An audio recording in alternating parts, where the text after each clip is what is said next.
Assalamu alaikum, қасиетті қырғызстандықтар. Сіздер менен улуу Рамазан айында орозо күндөрүнө жолугуштурабыз. Ар бирибиздин кармаган орозолорубуз, кылган дуаларыбыз, берген ихсандарыбыз жараткан тарабынан кабыл болуп, ошолордон пайда болгон сооптор берекелүү болуп, ал сооптор акыреттик жашообузга пайдалуу болгонду насип эткен болсун. Бүгүн сиздер менен баарлашуубуз соңку мезгилдерде аябай кызуу талкууга алынып келаткан мамлекеттик чек аралар жөнүндө. Бул чек ара маселеси өтө опурталдуу маселе. Бул кыйын маселе. Мына ушул 3 областтын тегерегинде болуп аткан чыр-чатактар Өзбекстан менен Кыргызстандын, Кыргызстан менен Тажикстандын ортосундагы болуп аткан талаш-тартыштар, булар мыйзам ченемдүү көрүнүштөр.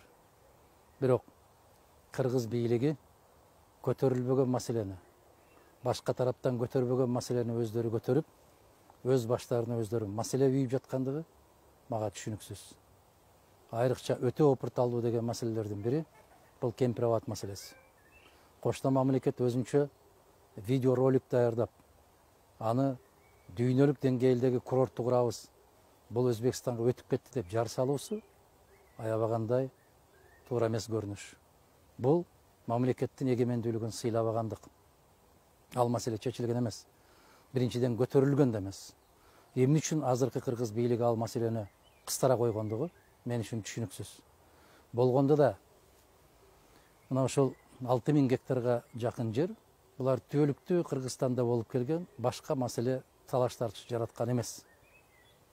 Соңку мезгилде бийлик модага айландырып алды. 30 жылдын ичинде 30 жылдын ичинде макул болбогондугу үчүн ушул маселелер чечилбей калган. Кайдан келе калуу эле асмандан түшкөндөй болуп, акылдуу инсандар келип калгандай болуп, 30 жылдан бери чечилбеген маселени мына биз чечкени калдык деш, бул акылсыздык. Айылда кээ бир балдар болот. Мактап сактап, ой азамат сенин колуңдан келет.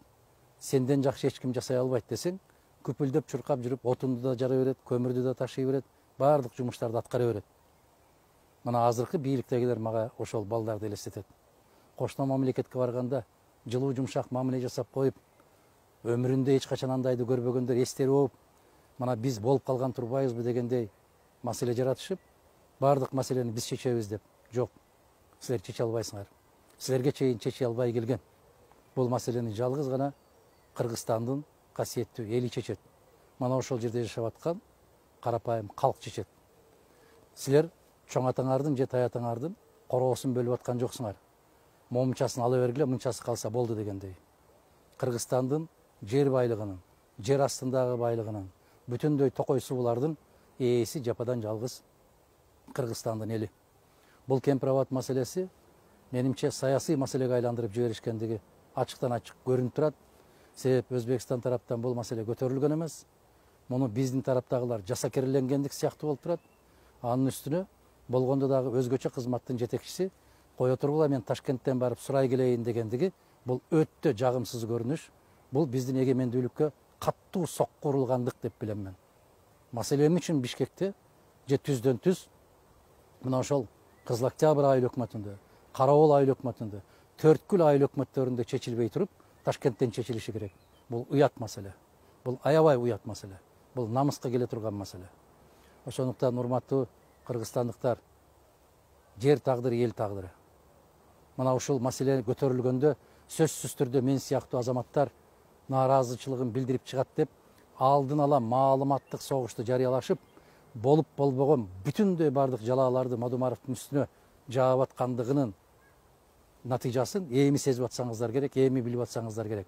Себеп өзүңдү карап албайсыңбы, өзүңдү билип албайсыңбы деген ырылдактардын чыгышы бул турган нерсе. Акча менен төлөп коюп ар кандай маселени чечсе болот. Бирок бир маселесин, жер маселесин, эл маселесин, суу маселесин эч качан андай байлыктар менен чечилген эмес, чечилиши мүмкүн да эмес. Бул биздин тагдыр. Керек болсо биздин каныбыз менен айланып аткан ошол касиеттүү Кыргызстандын суулары, ошол жерлери.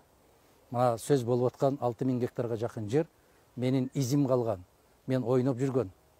Биз окуучу кездерде ошол жерде 10 классты бүткөндө барып таң эртең күндүн шооласын тосуп алып, биздин чоң аталарыбыз, биздин тай аталарыбыз ошол жерде басып жүрүп, жашап жүрүп, ошол жердеги сөөк калып кеткен жерлер. Бул биз үчүн ыйык. Керек болсо өмүрүбүздөн да ыйык, биздин жашообуздан да ыйык. Мен урматтуу кыргызстандыктарга кайрылып кетем. Кайдыгер эмес жарандар, кашык каныбыз калганча турабыз дегендер түнү менен баягы өзгөчө кызматтын адамдары эки-экиден чакырып алып, үйүңөргө чакырып, лөөрүдөн жоо чыкса өзүн чабат деп коет. Барып кекетип, менин кайда иштеримди билесиңер деп. Мага десең, асмандын 7-чи кабатында иштесең дагы, мекен, бул жер, бул эл. Эл тагдырын, жер тагдырын жалгыз гана эл чечет. Башыңа мүйүз чыгып кеткен болсо дагы, Кыргызстандын кандай жетекчиси болбогун, эч качан жалгыз өзүң чечпейсиң, чечүүгө мүмкүнчүлүк да берилбейт. Мына ушуну баса белгилеп айтышыбыз керек. От менен ойнобогула, Кыргызстандын элинин чыдамын кайра-кайра сынабагыла. Бул маселени чечем деп, эчен кишилердин тагдыры башкача болуп бүткөн. Мына ушуну эске алып коюшуңуздарды суранам. Кайдыгер эмес болгон жарандар, күндөн күнгө талапты күчөтүп аткан эр азаматтар, ар дайым бар болуңуздар. Себеп бул шариатта дагы, бул кыргыз мыйзамдарында дагы Кудайга жага турган көрүнүш. Себеп мекендин чегин карап турган көзгө тозоктун оту харам дейт. Мекенден өткөн байлык жок. Биз ушул байлыгыбызды шариаттын алдында дагы, конституциянын алдында дагы, касиеттүү кыргыз элинин алдында дагы көзүбүздүн карегиндей сактоого даяр экендигибизди билдирип коюшубуз керек. Күч кубат берсин, акыл эс берсин, баардыгыбыздын тилектерибиз кабыл болуп, жараткан эч качан эч кимдин алдында чөгөлөтүп, бирөөгө муктач кылбасын. Бар болуңуздар.